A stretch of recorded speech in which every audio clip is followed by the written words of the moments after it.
Vou compartilhar minha tela.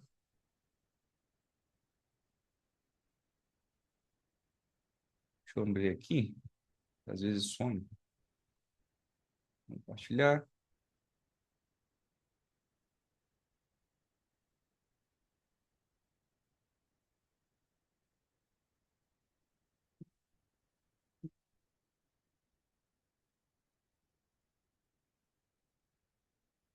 Beleza. Acho que vocês já estão vendo minha tela aí. Tudo certinho.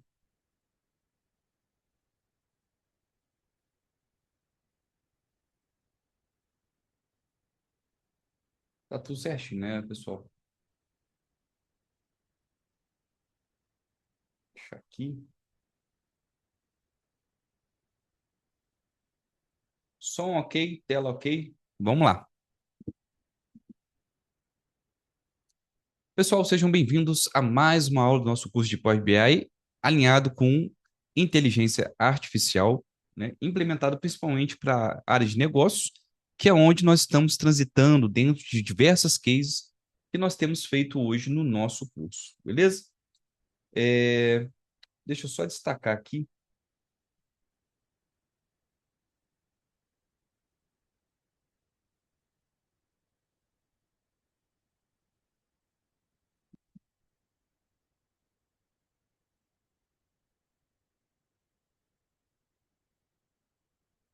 Beleza. Bom, hoje nós vamos falar a respeito da necessidade, tá? E diga-se de passagem, é muito importante isso, tá? Da nossa necessidade de conhecermos a elaboração da decalendário dentro do Power BI.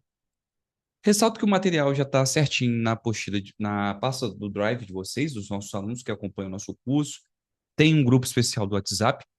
E nós falamos muitas vezes dentro do nosso curso de modelagem, falamos de tabela de dimensionamento, falamos de diversas necessidades aí quando nós falamos acerca da elaboração de um projeto de BI.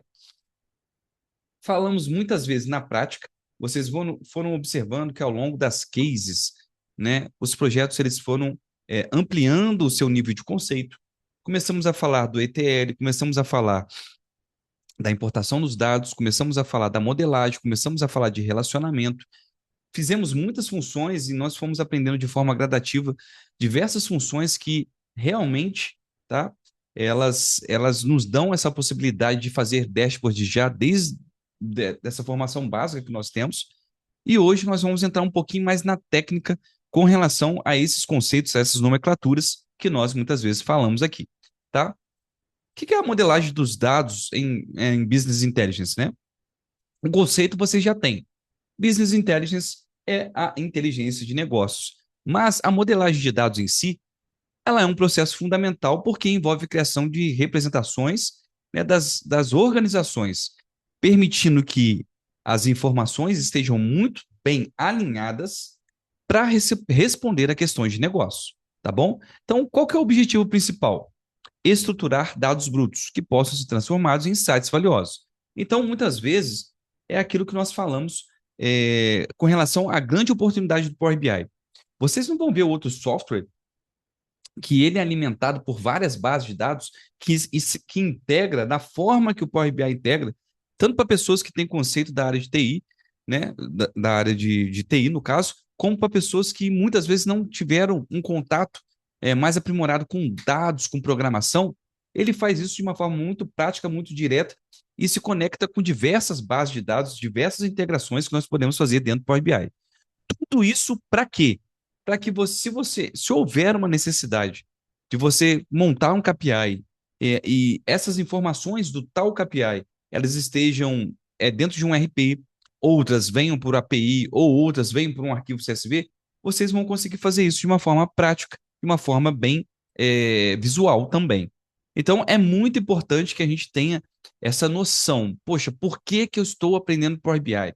Uma, responder a questões de negócios dentro de um conceito do Business Intelligence. Mas também, com relação à ferramenta, poderíamos ter escolhido várias aqui, até mesmo criar de forma, através de uma programação. Mas essa flexibilidade que o Power BI tem, nem todas as ferramentas oferecem, tá? A modelagem, ela, no seu critério essencial, podemos dizer assim, ela sai daquele conceito de tabelão, que você tem que ter uma planilha no Excel com várias informações, 60 campos, 30 campos, com todos os campos fazendo booleano, fazendo um se lá do Excel, ou quem já trabalha com um Power BI. Não, pessoal. A modelagem de dados, ela organiza a estrutura dos dados, tá? Isso é muito importante. As tabelas, é, as tabelas, elas são categorizadas, como nós falamos, né? Dimensão, fato, tá? E nós entendemos os princípios de relacionamento. Esses mesmos princípios, eles estão dentro das pessoas que estudam bancos de dados. Tabela fato, tabela dimensão, estruturação, entre outras coisas também. Mas entendam que tudo isso foi modelado, né? Foi esquematizado para aparecer dentro do Power BI, tá? Quando nós falamos da tabela dimensão, eu já falei isso para vocês algumas vezes que nós trabalhamos com mais de uma tabela nos nossos projetos. Essa tabela, ela tem atributos descritivos, contém dados como nome, produto, categoria e região. Ela possui uma chave primária, como muitas vezes eu ilustrei para vocês também. Ah, eu tenho uma base de dados no RH que é o controle de cadastro dos funcionários. Todo funcionário que entra, ele recebe uma numeração, uma identificação, uma chapa, um modelo, algum tipo de identificação exclusiva, e você vai colocando ali as atribuições do funcionário. Ele é do logradouro tal, ele é do gênero tal, ele tem a idade tal, a data de nascimento dele é tal, ele tem a escolaridade tal. Então, a tabela de dimensão, dentro da modelagem dos dados, ela é informativa. E você aplica a tabela de dimensão à medida da sua necessidade. Ah, eu quero colocar para fazer um dashboard mais bem elaborado dentro do meu setor financeiro. Ah, eu quero pegar essa tabela aqui que tem o cadastro dos meus funcionários, jogar para os eventos de cadastro, por exemplo, do People Analytics, que nós fizemos aqui no nosso curso, que é uma tabela de RH. Então, assim, ela responde, ela traz, ela transforma, ela enriquece os dados, tá? Ela tem uma granularidade, nível de detalhe dos dados na tabela de dimensão, natureza estática. Quando nós falamos isso, que ela não gera eventos, né? A minha tabela de dimensão, todo ano ela aumenta. Não, ela no sentido temporal. Não, isso não acontece. A tabela de dimensão, ela é alimentada de informações exclusivas de determinados indivíduos, tá? Com relação à hierarquia, né, as estruturas que permitem a agregação de dados em diferentes níveis, tamanho relativo. Geralmente, pessoal, ela é menor que a tabela é fato. Óbvio, porque a tabela fato geralmente é aquela tabela que está rodando todo dia lá. Facilita análises, ajuda na criação de relatórios, dashboards, categorizando e filtrando dados. Com certeza. Né? Muitas vezes as pessoas ficam assim, será que poderia ter um filtro do setor? Será que poderia ter um filtro do centro de curso? Será que poderia ter um filtro do meu plano de contas? Será que poderia ter um filtro pelo nome do meu vendedor? Então, muitas vezes, esses filtros, essas relações, essas aberturas que nós temos dentro dos dados, ela vem para as tabelas de dimensão, tá? Então, ela basicamente ela categoriza. Quando nós falamos de uma tabela fato, falamos de evento. Por isso que muitas vezes eu importava os dados de alguma coisa, F, alguma coisa. É uma nomenclatura padrão que nós temos. Ela tem medidas quantitativas, ou seja, dados numéricos como vendas, quantidades, lucro, ou seja, ela vai trazer um informativo do que está acontecendo no evento. Chaves estrangeiras, por quê? Tabela de dimensão, ela tem uma chave única que pode se conectar a várias. Então, nós chamamos de chave estrangeiras. Esse conceito, né, de um para N é um conceito muito bem aplicado aos bancos de dados. Mas na prática, nós entendemos muitas vezes esse relacionamento, fizemos exercícios, trabalhamos dentro do Power BI e eu acho que você já tem uma natureza com relação a isso. Tá? Com relação à granularidade, quando nós falamos granularidade, é uma sequência temporal com dia, mês, ano, trimestres, tá? Geralmente, a tabela fato, ela vai conter todo esse tipo de informação, tá? Porque é uma tabela que é gerada, que é alimentada por eventos. Volume de dados, grande quantidade, claro, né? Todo dia tem um dado novo entrando na minha tabela. Natureza da dinâmica, atualizações frequentes. Valores agregáveis, dados que podem ser somados, contados, calculados em média, entre outros, tá? Então, nós nunca vamos ver, eu preciso ajustar o meu projeto porque eu tenho que adicionar mais uma coluna de logrador do meu funcionário. Não. Isso aí, provavelmente, se você dimensionou bem o seu projeto, ela vai estar em alguma tabela de dimensão, tá? Fatos eventuais cumulativos, registros de eventos, tá? Centralidade do modelo, ponto central no esquema, estrela ou floco de neve, que nós chamamos, tá? Basicamente, pessoal, quando nós falamos esquema estrela, eu vou mostrar na prática para vocês do projeto que eu mandei hoje para vocês, um projeto de um dashboard de gestão de projetos dentro do Power BI, tá? Muito bacana que vocês vão fazer como desafio, tá bom? Agora, na parte de relacionamento aqui, ó, exibição de modelo, quando nós falamos estrela, por que nós falamos, o melhor modelo é o modelo estrela? Por quê? Você tem uma tabela, aqui, ó, vamos colocar o seguinte, ó, vamos supor que nós não tivéssemos aqui a D projeto. Você tem uma tabela central, que é a tabela de eventos, que é alimentada por outras tabelas que podem estar ao redor. Por isso que nós chamamos de modelo estrela. É uma tabela central, tá? São tabelas centrais que são alimentadas por outras tabelas, olha lá, tabelas aqui, ó, ao lado, tá? Então, de forma figurativa, nós estamos falando que isso aqui é um modelo estrela. Alimenta, alimenta, alimenta, alimenta, beleza? Então, Adolfo, por que você não comenta muito sobre outros? Poxa, porque esse aqui é o mais performático, em todos os sentidos, tá?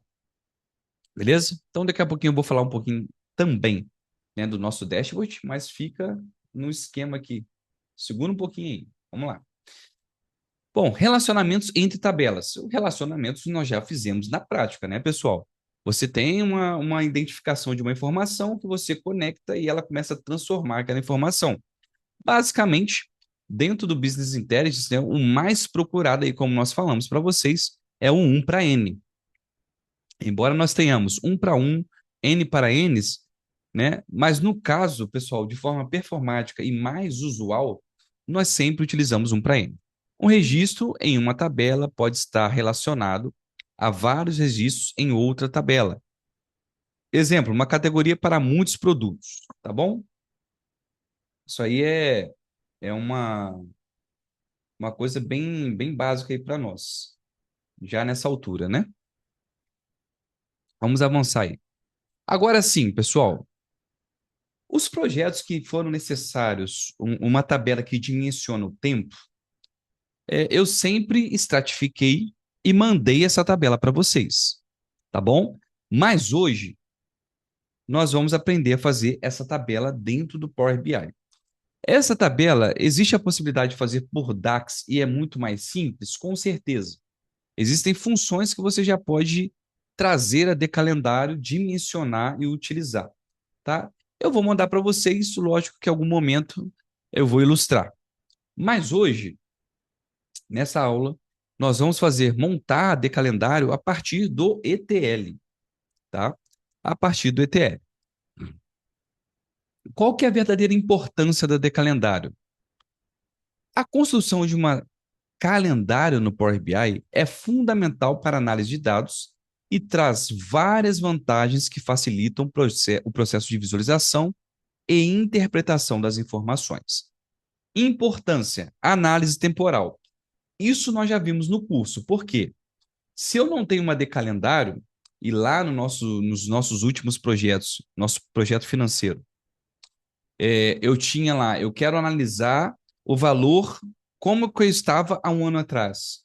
Se eu não tiver uma tabela que referencia o tempo do meu modelo, eu não consigo fazer.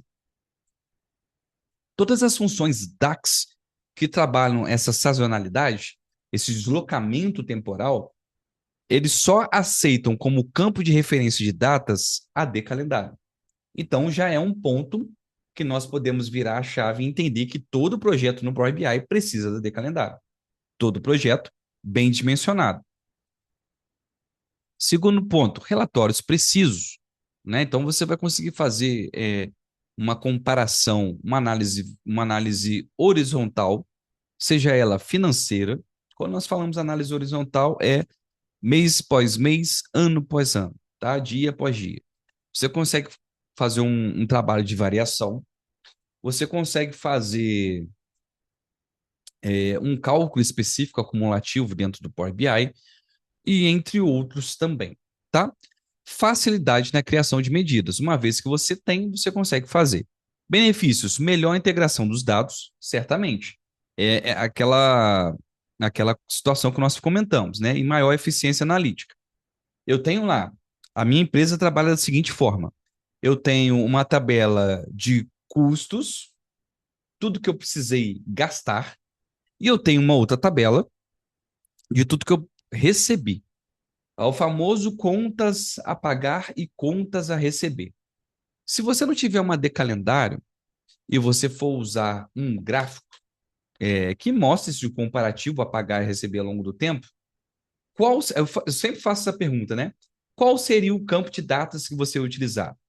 Da F a pagar ou da F a receber? Aí a gente fica naquela dúvida. Logicamente, pessoal, eu preciso fazer um union aí, né? Juntar esses dois campos, né? E entender que eu vou ter um modelo que relaciona o tempo, que ele consegue se comunicar com uma tabela, plotar os dados, consegue se comunicar com uma outra tabela e plotar os dados, tá bom? Então, nenhum nem outro nesse caso, né? Vai ser o campo de data de calendário. Perguntas que podem ser geradas. Adolfo, se eu tiver uma base de dados simples, com um campo de data, eu preciso fazer a decalendário para fazer o relacionamento dentro do meu modelo de dados?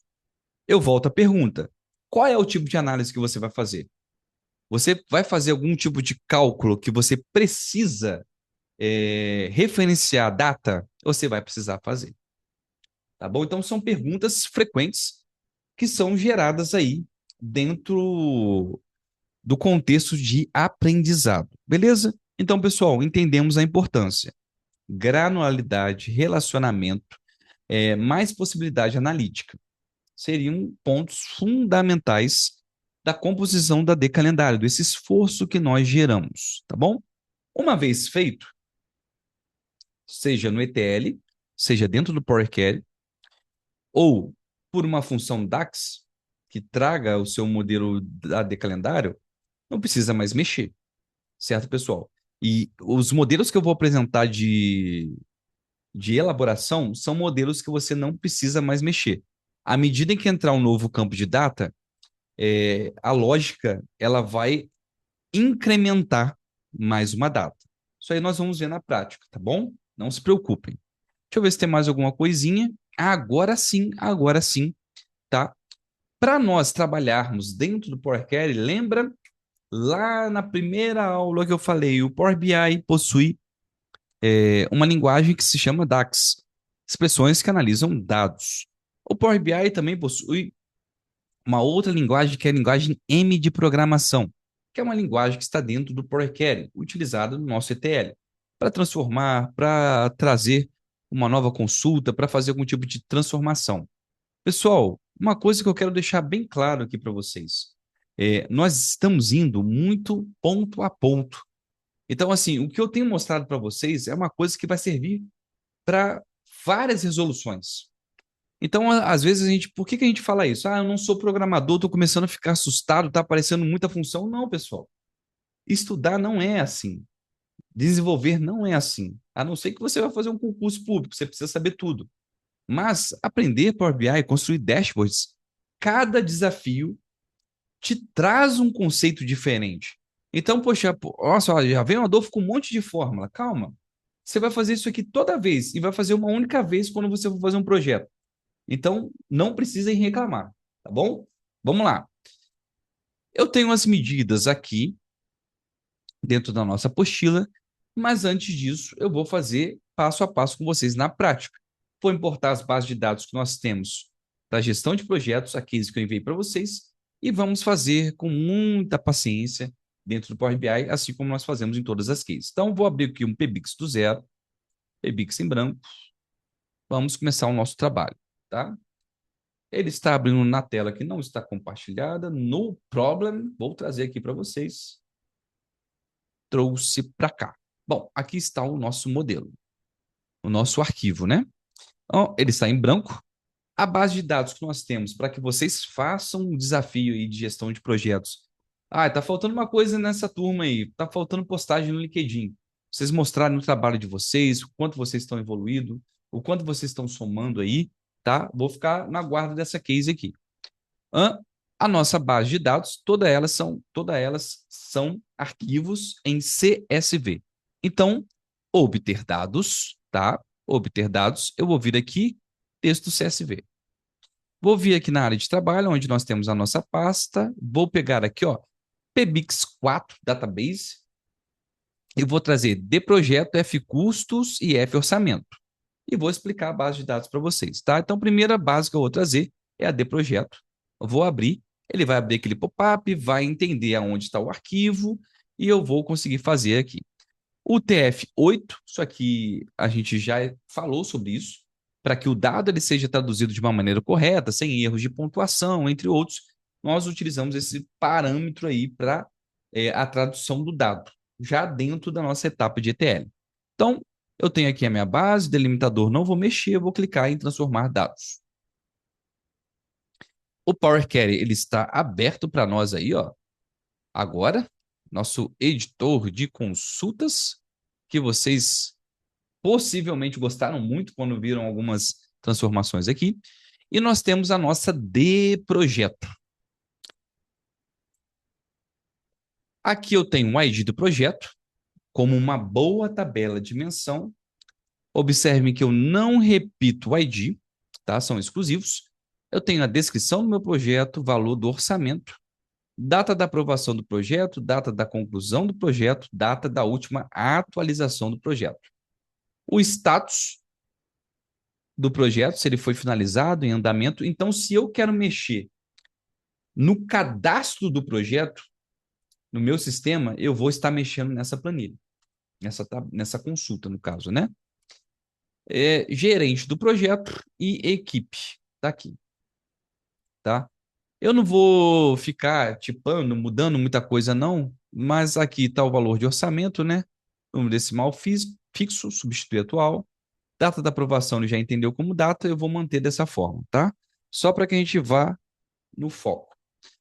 Outra consulta que nós temos aqui, nova fonte, eu sei que todos os arquivos estão em CSV, então eu vou pegar aí. Vai ser texto CSV, vou pegar F orçamento.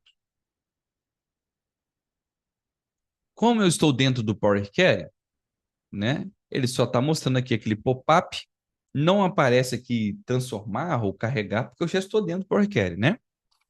E vou dar o OK. Então tá lá, ó. ID projeto, toda vez que tem um evento de um determinado projeto, ele traz a chave, traz a descrição, a data e o valor, tá bom? Lógico, né, pessoal? Eu comprei mais uma coisa para o projeto tal. Vai entrar nessa tabela aí. Opa, perdão. Aqui é a programação do projeto.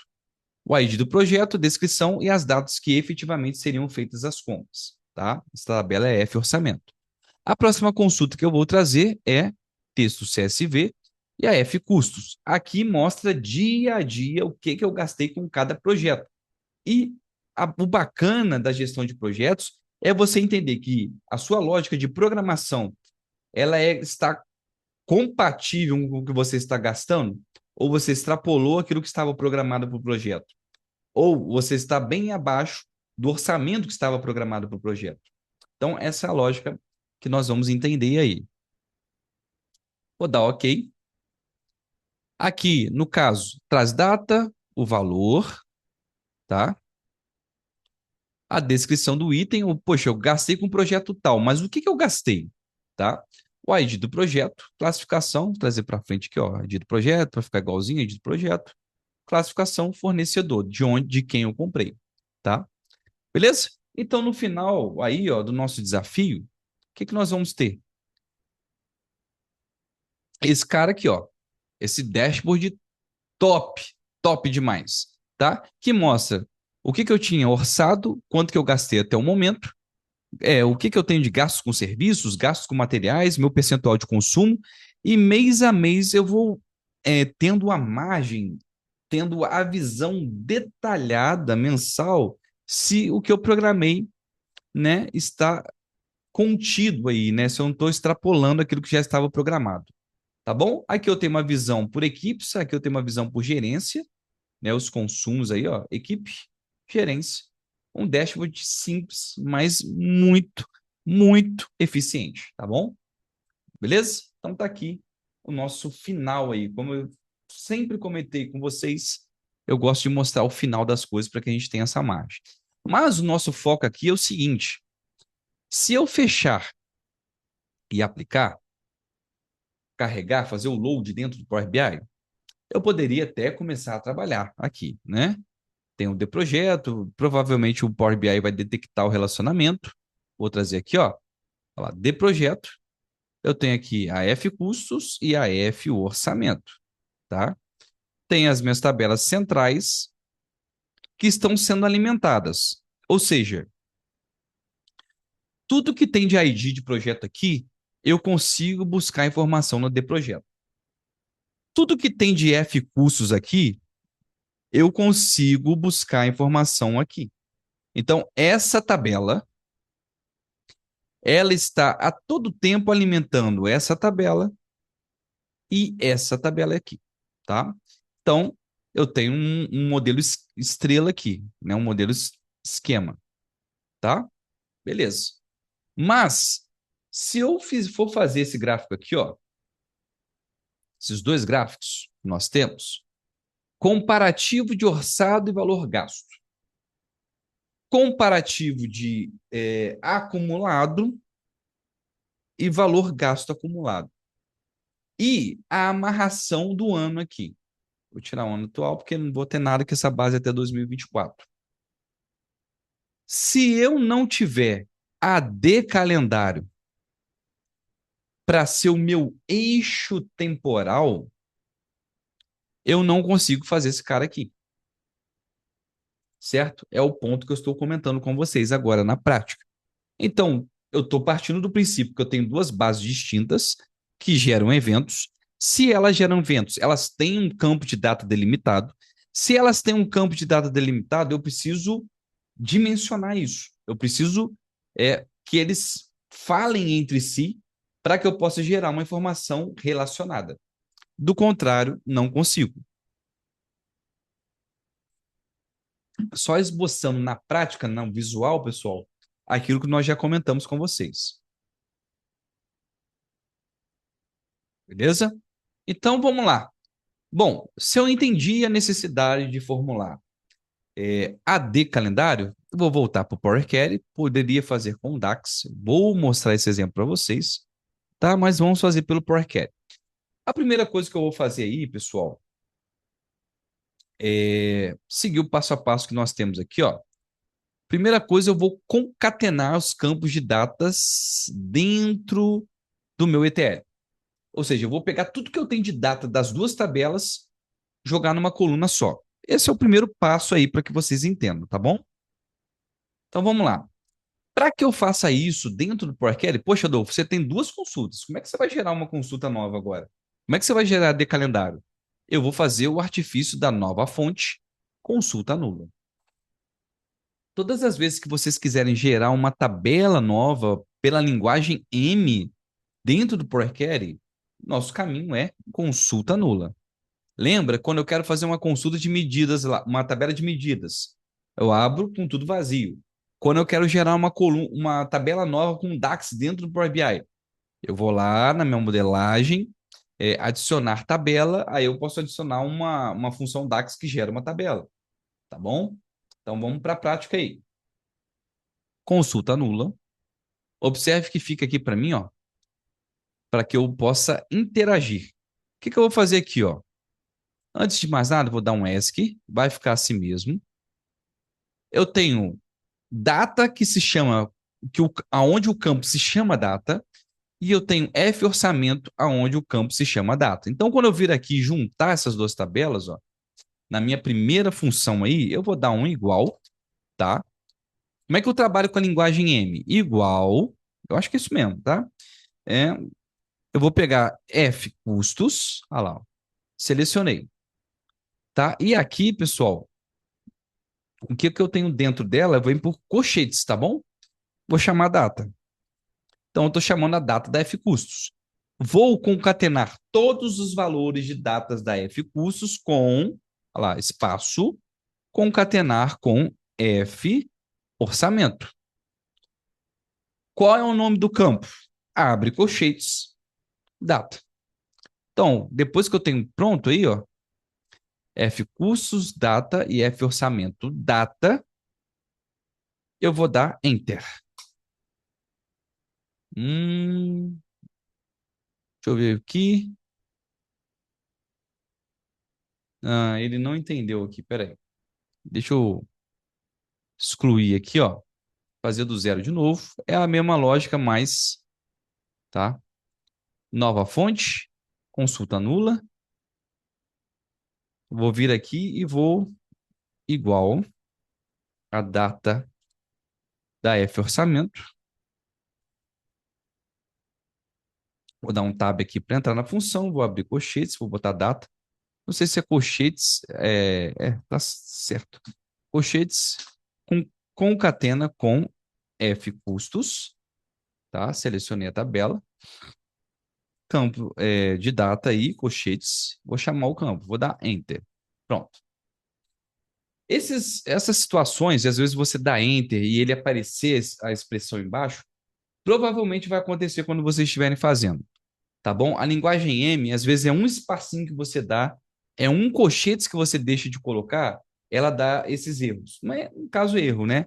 Você errou na linguagem, tá bom? Então, o que que eu tenho aqui, ó? Todas as datas, tá? Todas as datas como uma fonte, ó. Eu estou criando uma consulta nova pelo ETL. Como que eu estou criando essa consulta? Eu estou pegando, é como se eu estivesse dando um Ctrl C no campo de data da F orçamento, Ctrl C no campo de data da D projeto, tá? E gerando essas informações aí. Então, isso aqui é minha fonte. O que que eu preciso fazer agora? Eu vou fazer uma tabela que ela vai ter uma lógica aonde eu não vou precisar mexer. Então, todas as vezes que entrar uma nova data ou em F custos ou em F orçamento, ele vai entender, somar mais um e gerar aquela data. Tá? Então, como é que eu vou fazer isso? Eu vou fazer da seguinte forma.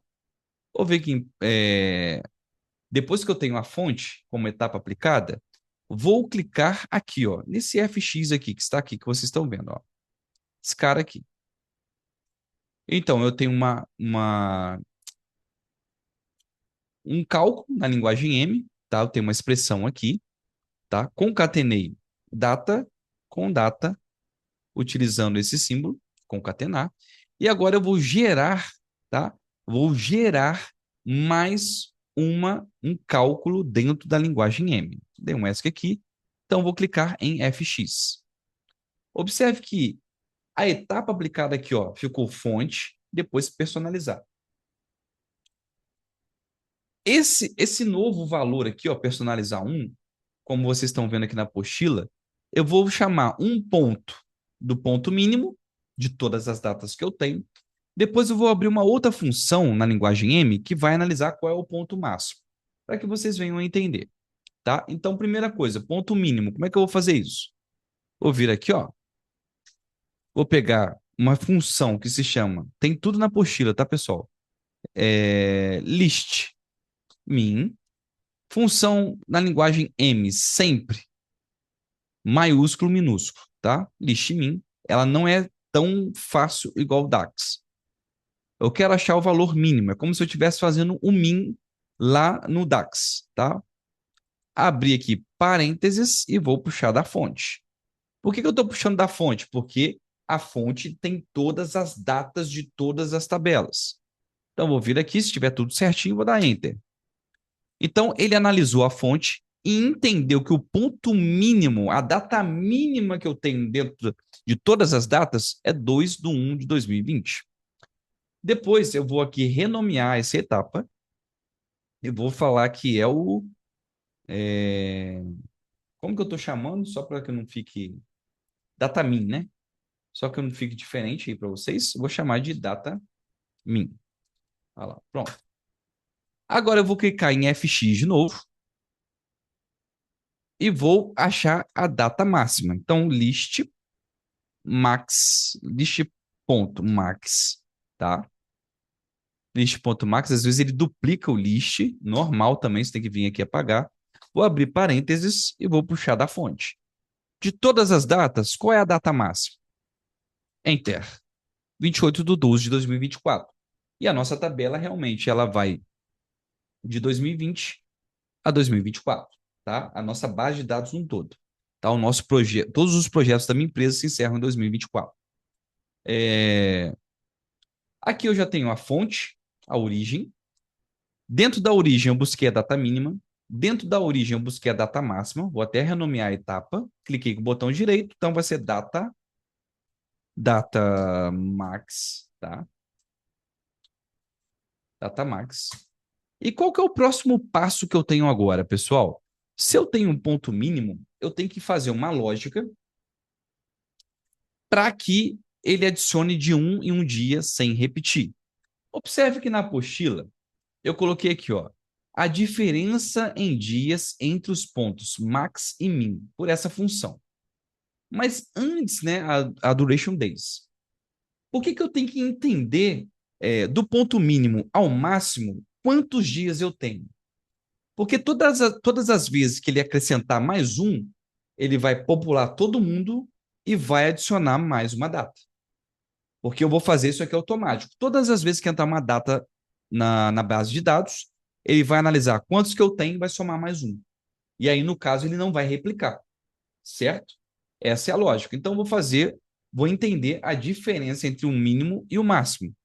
Vou vir aqui, ó, fx. Ele abriu a barra de fórmulas, vou deletar e vou buscar uma função que se chama duração em dias aí, ó. Como que ela funciona? Como que ela vai funcionar? Tá? Ele vai pegar a data max, que eu já tenho ali, né? Cadê? Deixa eu ver por que ele não achou. É colchetes? Não, é coisa mesmo. Então, vou vir aqui, vou arrumar. Vou abrir do zero aqui, ó. Igual duration days. Vai ser o quê? Data max menos data min. Aí depois, por fora, pô, se eu estou pegando a primeira data, subtraindo o início dos dias que eu tenho, subtraindo do máximo, por exemplo, eu tenho de 1 a 30 dias. Se eu subtrair, eu vou fazer a duração em dias, mas eu vou engolir a primeira data. Então, aqui fora, ó, como eu coloquei aqui na função, eu coloco sempre mais um, para eu não perder nenhuma data. Tá? É uma lógicazinha nova, tá? Mas o que eu estou fazendo? Data inicial, dia inicial, menos o último valor em dias que eu tenho, o total, no caso, seria, mas sem desconsiderar a primeira data. Tá? Erro no data max. Ah, tá. Aqui é minúsculo. É chatinho escrever aqui mesmo, tá, pessoal? Então tá lá. Então, se eu pegar o ponto mínimo, 2/1/2020, pegar o ponto máximo aí, 28/12/2024. Quantos dias no total eu tenho? É isso aqui, ó. É a duração em dias. Porque ele sempre vai plotar 30 dias, 60 dias. Ele vai plotar todos os dias a partir da sequência, somar mais um. Tá? Então, essa etapa aplicada aqui, ó, eu vou chamar ela de duração em dias aí, ó, quanti dias. Então, eu vou clicar com o botão direito, renomear, quanti.dias. Beleza. O que eu preciso fazer agora? Poxa, se eu tenho o ponto mínimo e tenho a duração em dias, eu consigo fazer uma programação com a linguagem M que vai popular a tabela sem repetir datas. Por que o Adolfo frisa sem repetir datas? Porque ela vai dimensionar. Se ela vai dimensionar, eu não posso ter chave primária duplicada. Nesse caso, é minha data. Qual que é a função que eu vou fazer aí, ó? Eu vou aplicar o f de x e vou usar essa função aqui, ó, listDate, que vai me gerar uma lista, uma única coluna com todas as datas, sem repetir as datas, mostrando todos os dias. Como que eu faço isso? Ó, do ponto mínimo, considerando a contagem em dias de 1 em 1 dias. Vamos fazer na prática? f de x igual a list, opa, maiúsculo, minúsculo, list, ponto, dates. Tá aqui a função. Tem list time, list dates. Então, essa função, ela entende o ponto mínimo, a quantidade em dias e te gera. Então, olha lá, ó, list dates. Gera uma lista de valores date a partir de um valor inicial, que é o nosso ponto mínimo, uma contagem e um valor em duração incremental. É isso que nós vamos fazer. Então, qual que é o meu start? Tá lá o nome da função, por isso que eu renomeei, datamin. Vírgula. Como que é a minha contagem? Quantidade em dias. Quanti.dias. Vírgula. E qual que é o meu step? Ou seja, qual que é a lógica que ele vai fazer isso? Eu vou colocar uma função aqui que se chama hashtag duration. E vou abrir parênteses. Olha lá, o que que ela vai fazer? Eu vou andar de um em um dia, desconsiderando horas, minutos e segundos. Tá? Então tá aqui, enter. Prontinho. Nossa, Adolfo, que trabalheira danada, não sei o quê. Calma. Repliquem, façam. E, por favor, vocês vão. Estou fazendo o projeto no BI, isso aqui é uma vez só. Essa forma de elaboração da decalendário que eu estou mostrando para vocês, você faz uma única vez. Você não precisa mexer mais. Então, agora sim, eu gerei um campo com todas as datas, tanto olhando para F orçamento, tanto olhando para F custos, tirei todas as duplicadas e gerei um step, ou seja, uma programação que todas as vezes que uma data entra na minha base, ela entra também na minha decalendário. Essa aqui eu vou chamar de campo de datas. Ao invés de personalizar, campo que se chama data. Enter. O que eu tenho que fazer agora? Em transformar, eu vou converter isso para uma tabela. Lembrando que era uma consulta nula, agora eu vou transformar em uma tabela. Não preciso mexer em nada. Ok. Bom, se agora está como uma tabela, eu vou tipar como data. Vou colocar a data aqui. Olha lá. Pronto. E qual que é o bacana de você fazer isso? Poxa, eu posso aqui vir adicionar. Se eu quiser um filtro só de ano, posso clicar nesse campo, adicionar coluna, data e hora. Eu quero trazer ano. Eu não preciso usar uma medida DAX, lembra? Para fazer isso. Depois que eu faço todo esse processo, tá? Se eu quiser extrair o nome do mês, clico na data, adicionar coluna, data e hora, data. Olha lá, ó. Eu vou trazer aqui mês, nome do mês. Beleza? Se eu quiser aqui trazer o dia, cliquei no campo de data, adicionar coluna. Adolfo, por que você sempre clica no campo de data? Porque aqui eu tenho todas as hierarquias. Data e hora, data, dia, dia. Olha lá, ó. Dia, nome do mês e ano. Tudo isso aqui eu posso usar como filtro. Ah, agora eu quero tirar aqui, vamos lá, data, adicionar coluna, data e hora. Eu quero que o meu dashboard tenha dias aqui. Eu quero que ele fale qual é o dia da semana. Agora eu quero que seja um nome. Vamos lá, adicionar coluna, semana, cadê aqui dia? Eu quero nome do dia. Olha lá, ó. Se eu quiser, estou trabalhando lá com vendas, aquilo é diário, eu quero ter um filtro que eu quero segunda-feira. Pronto, tá lá. Então, qual que é a vantagem de você construir a decalendário, além de tudo isso que nós falamos aqui? A vantagem de você fazer ela dentro do Power Query é que depois que você constrói aquele eixo de data, você consegue estratificar vários tipos de campo dentro dele e fazer vários tipos de filtro. Isso é bacana. Ah, Adolfo, poxa, mas é difícil. Vai fazer uma vez só, tá?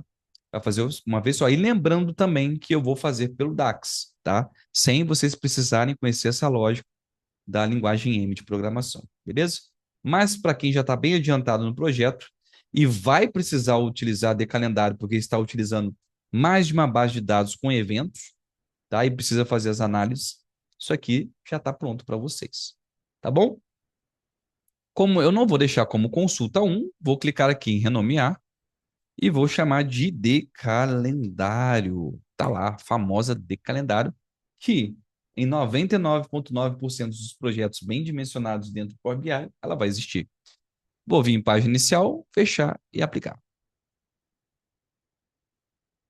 Muito bem. Vou vir em relacionamentos, mais uma tabelinha que vai estar ao redor da tabela central, por isso o modelo estrela, tá?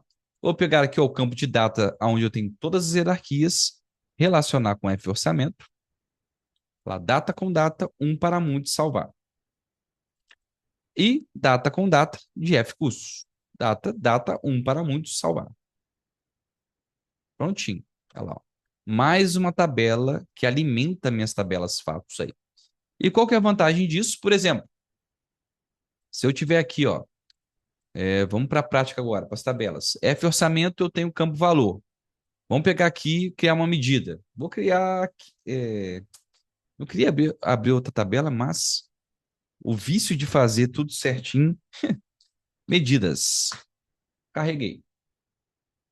Em medidas, vou adicionar aqui nova medida. Essa medida se chama valor orçado, tá? Valor orçado, que é igual a quê? Um sum do valor. Só que esse valor é da F orçamento. Enter. Pronto, beleza. Mesma coisa eu vou fazer aqui para gerar o valor que realmente foi gasto. Vou excluir do modelo aquele campinho vazio, olha lá. Ele já entende como uma tabela de medidas. Em medidas, eu vou clicar aqui, nova medida. E vou fazer aqui valor gasto. Nosso comparativo, né? Valor gasto é igual a quê? Um sum na soma, né? Opa. Um sum, dei um tab, entrei, abri parênteses do campo de valor. Agora, F custos. Fechei parênteses. Nem precisaria quebrar aqui a linha. Valor gasto. Bom, valor gasto está aqui. Beleza. Considerando todos os anos. Valor orçado está aqui. Considerando também todos os anos. Beleza? Então, tem aqui uma margem. Agora, se eu quisesse mostrar isso num gráfico de colunas, simples, pegaria aqui o ano dos meus projetos, no campo da de calendário, tá? Ele entendeu soma ano, mas o ano está no eixo X, então é ano. E aqui eu poderia colocar no eixo Y para plotar o valor, né? Medidas, valor gastos, valor orçado. Pronto. Tá lá. E agora eu consigo transitar com a minha informação de forma temporal. Conseguiria fazer um comparativo ano anterior, igual nós temos no nosso projeto, que é o desafio de vocês, tá? Poderia vir aqui, ó, e ter um filtro que dimensiona o meu projeto por data. Cliquei nele, vou transformar no slicer, tá? Eu vou tirar trimestres, vou tirar só trimestres. Vou vir aqui no formato dele e a lógica dele eu vou colocar como suspenso, por exemplo, ó. Poderia vir aqui, abre 2020, janeiro de 2020. Olha lá, ele compara o orçado e realizado, tá? Ou poderia fazer de outra forma, né? Deletei. Vou pegar aqui, ó, data. Está aqui. Eu vou colocar como data mesmo, tá? E vou vir aqui e vou transformar no slice. Olha lá, tá? Em vez de deixar como hierarquia, fragmentado, eu coloquei data com data. Poderia vir aqui, ó, e fazer um comparativo numa faixa de tempo, tá? E prontinho, pessoal. Um dos conceitos aí mais buscados dentro da normalização dos dados, da modelagem dos dados, no caso, é nem normalização, é esse conceito de relacionamento temporal, tá? A nossa aula gravada, ela vai parar por aqui. Nós vamos abrir aqui algumas dúvidas para os nossos alunos, trazer outras informações, mas temos o nosso desafio já alinhado e, por favor, repliquem isso, entendam isso, leiam o material que está disponível para vocês, para que vocês possam tirar o melhor proveito. Volto a dizer, é necessário, precisamos dimensionar, precisamos relacionar quando eu tenho várias tabelas para que melhore minha análise e eu possa trabalhar os meus KPIs de maneira que os dados sejam plotados de maneira correta. Beleza, pessoal? Então, sendo assim, um abraço a todos. Vou parar a nossa gravação